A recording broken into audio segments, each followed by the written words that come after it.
오늘의 왜 정치부 손영일 차장 나왔습니다. 자, 문 대통령이 갑자기 이 시점에 원전을 들고 나왔습니다. 왜 그럴까요? 네, 다목적 포석이 담긴 발언으로 보입니다. 우크라이나 사태로 에너지 공급망 대란이 우려되다 보니 원전의 중요성을 강조한 것이다. 청와대는 이렇게 설명하는데요.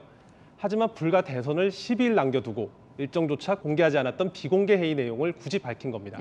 윤석열 국민의힘 후보가 문재인 정부를 비판하며 탈원전 정책 폐기를 주요 공약으로 앞세우고 있고요. 급속한 원전 감축을 시도하지 않았다며 비판 여론을 무마하려는 것 아니냐, 야당은 이렇게 의심하고 있습니다. 문재인 정부가 추진한 에너지 정책의 정당성도 강조하면서 지지층을 결집시키려 한다. 이런 해석도 나옵니다. 자, 그런데 대통령은 선거에 중립 의무가 있습니다. 그럼에도 불구하고 호남을 방문해서 야당으로부터 선거 개입한다는 비판을 받았고요. 또 이번 발언도 충분히 논란이 예상되는데 왜 이랬을까요? 네, 임기 마지막 날까지 나는 현직 대통령이다. 나는 살아있다. 이런 메시지를 정치권, 특히 야당에게 보여주고 싶어 했던 것 같습니다. 윤석열 후보의 집권 시 적폐 수사 발언에 대해 문 대통령은 분노하며 사과를 요구했었는데요. 아직까지 윤 후보의 공식 사과는 없는 상황입니다.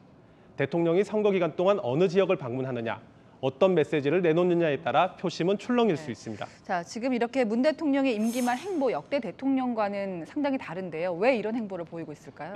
바로 높은 지지율 때문인데요. 보시는 것처럼 문재인 대통령 집권 5년차 3분기 기준 문 대통령의 지지율은 37%입니다. 가장 높군요. 다른 대통령들에 비해서 적게는 9%포인트, 많게는 29%포인트 이상 높습니다. 과거 대통령들 임기 말 대선이 가까이 오면 외부 일정을 자제했는데요. 선거 개입이란 야당의 비판도 의식했겠지만 지지율이 낮다 보니 여당에서도 전면에 나서는 걸 원치 않았습니다. 하지만 문 대통령, 높은 지지율과 친문 지지층을 바탕으로 여야 눈치를 보지 않고 적극적인 행보에 나서고 있습니다. 자, 그러면 이제 문 대통령의 이 행보는 선거 직전까지 계속된다 이렇게 볼 수 있을까요? 네, 문 대통령이 남은 기간 동안 어디로 갈지 어떤 말을 할지 지금 시점에서는 정확히 알 수가 없습니다. 하지만 청와대는 선거 기간이라 해도 코로나 대응과 민생 챙기기는 멈추지 않을 것이라고 했습니다.